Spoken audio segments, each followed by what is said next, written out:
মৰমৰ শিক্ষাৰ্থীসকল আজি মই তোমালোকক অনুশীলনী 12A ৰ কুৱেশ্যন নম্বৰ 5 ৰ পৰা আৰম্ভ কৰো। ইতিমধ্যে আমি আগৰ কুৱেশ্যন কিটা কৰিছিলো আৰু আমাৰ এই প্ৰশ্নটো দুটা অংশ আছে। মই তোমালোকক এটা কৰি দিম, পিছৰ অংশটো তোমালোকে একে ধৰণে নিজেই কৰিব পাৰিবা। আমাৰ প্ৰশ্নটো হ'ল আয়তক্ষেত্ৰ এটা দিয়া আছে, যদি ইয়াৰ এক নম্বৰ প্ৰশ্নটো দিগটো আধা আৰু প্ৰস্থটো দুগুণ কৰা হয় তেন্তে আয়তটো কিমান ডাঙৰ বা কিমান সৰু হ'ব। আমাক কি এক্সকিউজ মি আমাক কি দিয়া আছে, এটা আয়তক্ষেত্ৰ দিয়া আছে। আয়তটোৰ কি দিশ প্ৰস্থ হয়তো কৈ দিয়া নাই, কিন্তু যেটোৱে দিশ আছিলে সেই দিশটো আধা কৰা হৈছে আৰু প্ৰস্থটো দুগুণ কৰি দিছে। এটা আমাক দুইটাৰ কালিটো তুলনা কৰিব লাগে, ডাঙৰ হ'ব নে সৰু হ'ব। গতিকে মই প্ৰথমতে সমাধানৰ কাৰণে কি কৰিছো, আয়তক্ষেত্ৰটোৰ দিশ আৰু প্ৰস্থ ধৰি লওঁ। ধৰা হ'ল দিঘৰ কাৰণে এল ধৰো। ধৰা হ'ল আয়তক্ষেত্ৰটোৰ দিশ ধৰি ললো, এল একক বুলি ধৰো, এল ফৰ লেংথ, আৰু একো একক দিয়া নাই কাৰণে এককটো ধৰি লৈছো এল একক বুলি। আৰু আয়তক্ষেত্ৰটোৰ মই প্ৰস্থটো ধৰি লওঁ, আয়তক্ষেত্ৰটোৰ প্ৰস্থটো হৈছে বি একক। এতিয়া আমাক আয়তক্ষেত্ৰটোৰ কালিটো তুলনা কৰিব লাগিব, গতিকে মই আয়তক্ষেত্ৰৰ কালিটো লিখি লওঁ। গতিকে আয়তটোৰ কালি কি হ'ব, এতেকে আয়তটোৰ কালি হ'ব, তোমালোকে ফৰ্মুলা জানাই কি হয়, দিশ পূৰণ প্ৰস্থ। দিশ পূৰণ প্ৰস্থ, তাৰমানে ইয়াতে দিশ হৈছে এল আৰু প্ৰস্থ হৈছে বি। গতিকে আমি কিমান পালো, এইটো পাই গলো আমি আয়তটোৰ দিশ আৰু প্ৰস্থটো যেতিয়া বহাই দিলো আমি পাই গলো এল বি বৰ্গ একক। এল পূৰণ বি বা এল বি বুলিও ক'ব পাৰো। এতিয়া তোমালোকক প্ৰশ্নত কি কৈছে, আয়তটোৰ দিশটো আধা কৰিছে, আয়তটোৰ দিশটো আধা কৰা হৈছে হা। গতিকে এলটোক যদি আধা কৰো ডিভাইডেড বাই 2 হ'ব। গতিকে প্ৰশ্নমতে আমি কি কৈছে, প্ৰশ্নমতে আয়তটোৰ মই কি কথাখিনি লিখি লৈছো, আয়তটোৰ দিশটো আধা, দিশটো আধা আৰু প্ৰস্থটো দুগুণ কৰা হৈছে।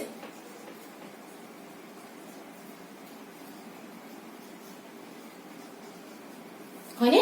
গতিকে আমি প্ৰশ্নটো মুছি দিওঁ হা, পিছৰখিনি লিখিবৰ কাৰণে। গতিকে দিশটো যদি আধা হৈছে, নতুন দিশটো কিমান পাবা, নতুন দিশটো পাবা এল বাই 2।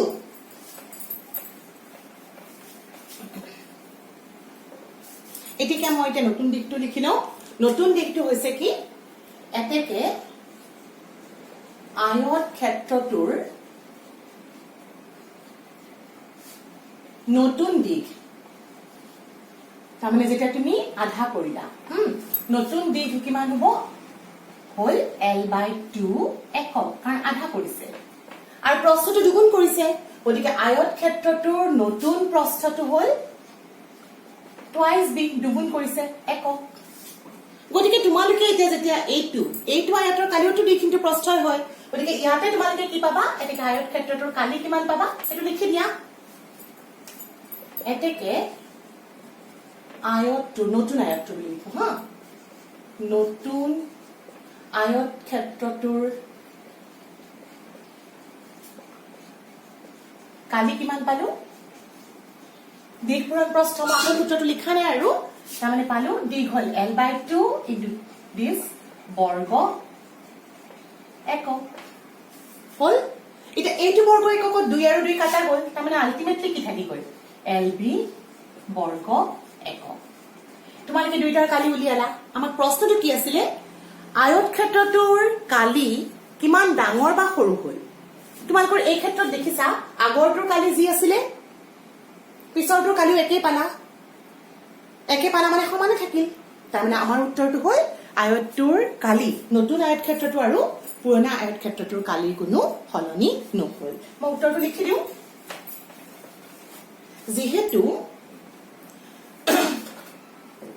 যিহেতু দুয়োটা ক্ষেত্ৰতে কালি সমানে থাকিল, কালি সমান, এতেকে আয়তক্ষেত্ৰটোৰ কালিৰ সলনি নহল।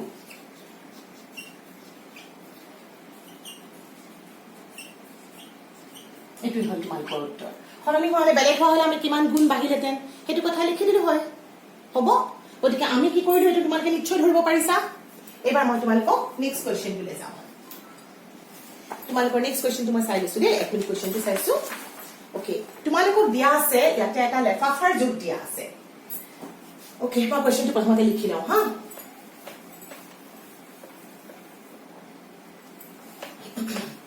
Question number 6 today গৈছো Question number 6 to হৈছে 6 centimetre sorry question number 6 to হৈছে 12 সেন্টিমিটাৰ পূৰণ 5 সেন্টিমিটাৰ জোখৰ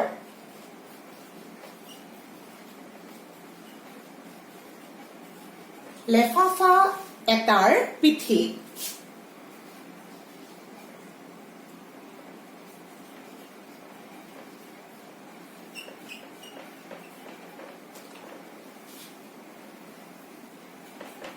লেফাফা এটাৰ পিঠিত তোমালোকৰ এইটো দিয়া আছে 2.5 সেন্টিমিটাৰ পূৰণ 18 মিলিমিটাৰ জোখৰ ডাক টিকট খুব বেছি কিমানটা লগাব পাৰিবা ডাক টিকট খুব বেছি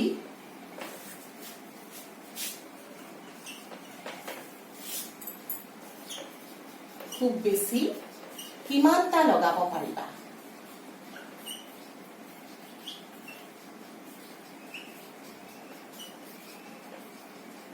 এইটো হ'ল আমাৰ প্ৰশ্ন তোমালোকে প্ৰশ্নটো চোৱা তোমালোকক সুধিছে এইটো জোখৰ এইটো 12 সেন্টিমিটাৰ পূৰণ 5 সেন্টিমিটাৰ জোখৰ এটা লেফাফা দিয়া আছে লেফাফা গম পাইছে না আগৰ দিনত যে চিঠিবোৰ আহিছিলে সেইটো কথা কৈছে তাৰমানে ধৰা লেফাফাবোৰ সাধাৰণতে কি হয় আয়তাকাৰ হয় এই ধৰা এটা লেফাফাটোৰ পিঠিত তাৰমানে এটা সাইডত এটা পিঠিত বুলি কৈ দিছে এটা পিঠিত বুলি আছে দেই এটা পিঠিত দুটা পিঠিতৰ কথা কোৱা নাই এটা পিঠিত এইটো জোখৰ ডাক টিকট লগাব লাগে ডাক টিকটবোৰ তোমালোকে দেখিছা সৰু সৰু হয়নে কিন্তু এটা কথা মন কৰা দেই অংকটো পঢ়োতে তোমালোকৰ অংকটোত বেছিভাগ যোগে সেন্টিমিটাৰত আছে কিন্তু এটা যোগ মিলিমিটাৰত আছে গতিকে তোমালোকে সেইটো কিন্তু হয় গোটেইকেইটা সেন্টিমিটাৰলৈ নাইবা সেইটো যেটো এটো আছে হেতু তোমালকে মিলিমিটাৰত লৈ লবা সৰি মিলিমিটাৰ টু সেন্টিমিটাৰ নিবা নাইবা সেন্টিমিটাৰ টু মিলিমিটাৰ লৈ লবা হ'ব গতিকে আমি এটা কোৱেশ্চনটো হল এনেকে ধৰা ডাক টিকটবোৰ ভৰাই গৈছো এনেকে লগাই গৈছো পিঠিত সমান সাইজৰ ডাক টিকটবোৰ লগাই গৈছো মোক খুদিছে যে খুব বেছি কেইটা লগাব পাৰিবা এই গোটেইখন ভৰ্তি হ'বলৈ হলে গতিকে মই ক্যালকুলেশনটো কৰি চাও তাৰমানে কালিখিনি তোমালোকৰ লেফাফাটো আগৰি থকা কালি সেই কালিটোৰ ওপৰত সৰু সৰু ষ্টেম্পবোৰ যেতিয়া লগাই দিবা ডাক টিকটবোৰ লগাবা সিহঁতে কেইটা লগাব পাৰে সেইটো আমাৰ কোৱেশ্চন প্ৰথমতে সেই কাৰণে মই কি দিয়া আছে লিখি লওঁ কি দিয়া আছে এনেকে দিয়াটো এইটো দিক বুজায় এইটো প্ৰস্থ বুজায় লেফাফাটোৰ দিয়া আছে লেফাফা এটাৰ দিক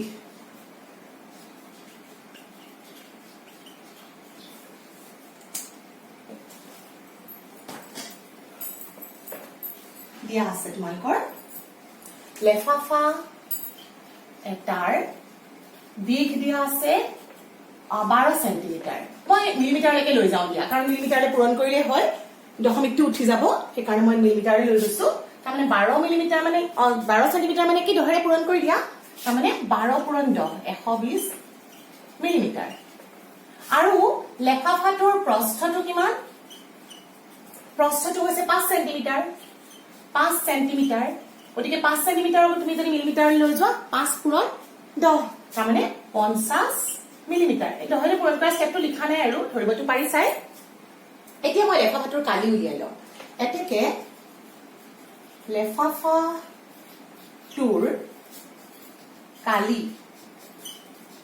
কালি কিমান হ'ব দিক পূৰণ প্ৰস্থ হয়নে দিক পূৰণ প্ৰস্থ মানে মই লিখিলো 120 পূৰণ 50 বৰ্গ মিলিমিটাৰ এটা পূৰণ কৰি দিয়া দুটা শূন্য আহি গ'ল 12 5 গুণ 60 তাৰমানে 6000 বৰ্গ মিলিমিটাৰ হ'ল লেফাফাটোৰ তোমালোকৰ কালি এবাৰ আমি ডাক টিকটটোলৈ যাওঁ ডাক টিকটটোৰ কালি উলিয়াই লওঁ তাৰপিছত মই লেফাফাটোৰ পিঠত উলিয়াই ভৰাবলৈ হ'লে কি সৰুকে হৰণ কৰি দিম মুঠ কালি তেতিয়া সৰু কালিটোৰে হৰণ কৰি দিওঁ সেইটোৱে আমাৰ উত্তৰ হৈ যাব এতিয়া মই ডাক টিকটটোৰ কালিটো উলিয়াই লওঁ। ডাক টিকটৰ সাইজটো মনত ৰাখা 2.5 সেন্টিমিটাৰ আৰু 18 মিলিমিটাৰ।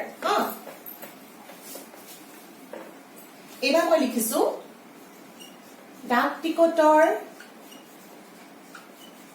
দিক দিয়া আছে 2.5 সেন্টিমিটাৰ। ঠিকে লিখিছো নে? 2.5 centimetre. This is equal to কিমান? 2.5 into 10 তাৰ মানে 25 হৈ গল। 25 মিলিমিটাৰ। এটো হল ডাক টিকটটোৰ দিক। আৰু ডাক টিকটটোৰ প্ৰস্থ তোমালোকৰ ডাইৰেক্ট মিলিমিটাৰতে দিয়া আছিল 18 মিলিমিটাৰ। এতেকে মই ডাক টিকটৰ কালিটো উলিয়াই লওঁ। কি কৰিম? মই পূৰণ কৰি দিওঁ। দিক পূৰণ প্ৰস্থ বৰ্গ মিলিমিটাৰ। মই পূৰণটো আচলতে নকৰিলেও হ'লহেঁতেন, কাটা কাটি গলেই হয়। তথাপিতো মই কৰিছো যেতিয়া, আকৌটো কৰিলো যেতিয়া এতিয়াতো কৰিয়ে দিওঁ। পূৰণটো কৰি চাই লিখি দিয়া। মই কৰি চাইছো দেই। 15 18 8 5 গুণ 40 শূন্য 7 গুণ 4 8 গুণ 16 20 5 গুণ 5 2 গুণ 2 0 5 4। তাৰমানে মই এটা ডাক টিকটটোৰ কিমান পালো? 450 বৰ্গ মিলিমিটাৰ। এতিয়া আমাৰ কামটো হল কি? ডাক টিকট কেইটা লগাব পাৰে সেইটো খুব বেছি কিন্তু মন কৰিবা দেই। তুমি তাৰমানে ডাক টিকটবোৰ ফালি চিৰি লগাব নোৱাৰা। যিমান তাতে গোটা গোটা ডাক টিকটে লগাব পাৰিবা। এতেকে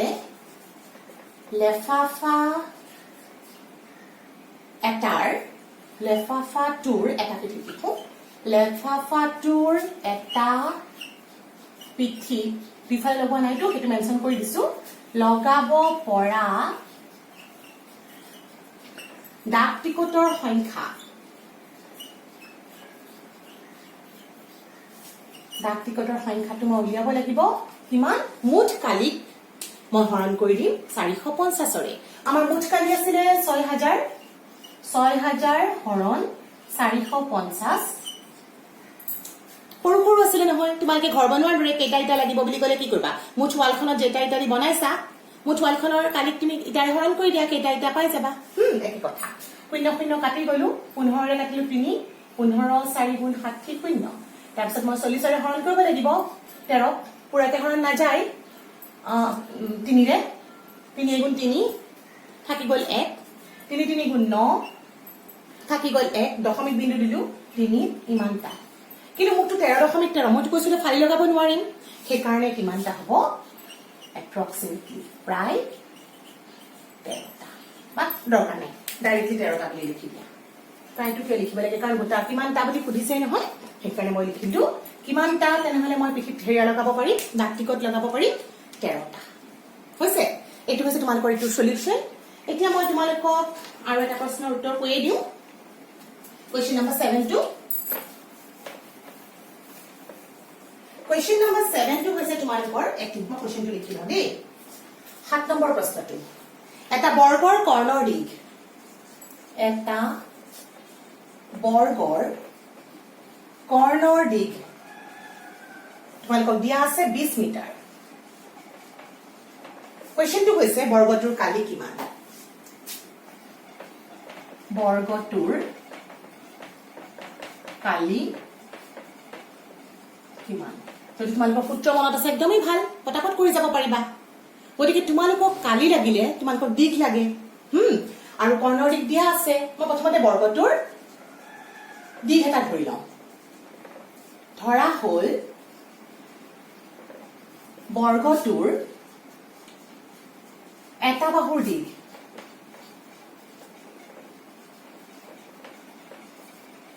L মিটাৰ। এইটো মই L মিটাৰটো এটা বাহুৰ দিক বুলি ধৰি ললো। এতিয়া যদি এটা বাহুৰ দিক L মিটাৰ হয়, মই কৰ্ণৰ ফৰ্মুলা জানো। বৰ্গৰ কৰ্ণৰ কাৰণে কিমান দিয়া আছে তুমি লিখি লোৱা। দিয়া আছে কৰ্ণৰ দিক কিমান? বৰ্গৰ কৰ্ণৰ দিক 20 মিটাৰ। কৰ্ণৰ দিকৰ সূত্ৰটো মনত আছে নিশ্চয়। কি আছিলে সূত্ৰটো? বৰ্গৰ কৰ্ণৰ দিক হল, তাৰ সূত্ৰটো হল 2 into √2 into L। √2 into L। এতিয়া √2 ইনটু এল যেতিয়া আমাৰ এইটো ৰিজাল্টটো পালো গতিকে মই ইয়াৰ পৰা এলৰ মানটো বহাই দিওঁ বৰ্গৰ কৰ্ণৰ দিক বহাই দিলে এলৰ মান পাই যাম কৰ্ণ হৈছে 20 মিটাৰ 20 মিটাৰ আছিলে গতিকে মিটাৰটো লিখি দিওঁ দিয়া দিস ইজ বাই 2 গতিকে এল মানে মই কিমান পালো 20 ডিভাইডেড বাই √2 মিটাৰ কাৰণ মই কিয় এল উলিয়াই লৈছো নিশ্চয় ধৰিব পাৰিছা কালি উলিয়াব লাগিলে কি লাগিব কালি হৈছে বৰ্গৰ কালি সূত্ৰটো কি দীঘৰ পূৰণ দিঘ ইনটু দিঘ গতিকে মই এতিয়া মাত্ৰ সূত্ৰত বহুৱাই দিলে হ'ল এল পাই গলো এতেকে মই এতিয়া লিখিব পাৰিম বৰ্গটোৰ কালি এতেকে বৰ্গটোৰ কালি সূত্ৰটো লিখি লৈছো এল স্কয়াৰ মানে কিমান 20 divided by √2 into 20 L square root মই ডাইৰেক্ট ভাঙি লিখিছো √2 বৰ্গ মিটাৰ এটা তোমালোকে জানা √2 into √2 ভ্যালু কিমান হ'ব 2 হয়নে গতিকে মই এইখিনি ক্যালকুলেশনটো কমপ্লিট কৰো এটো কিমান হ'ল 220 into 20 divided by 2 বৰ্গ মিটাৰ এটা কাটি দিও দ গতিকে আমাৰ উত্তৰটো পালো 200 বৰ্গ মিটাৰ এইটো হ'ল তোমালোকৰ বৰ্গটোৰ কালি হ'ব আজি তোমালোকক মই এইখিনিতে এৰিছো পিছৰ কোৱেশ্চনখিনি আমি পিছৰ ভিডিঅ'ত কৰিম ভালদৰে কোৱেশ্চন আনসাৰখিনি চাই লবা চাই থাকোতে নিলিখিবা দেই থ্যাংক ইউ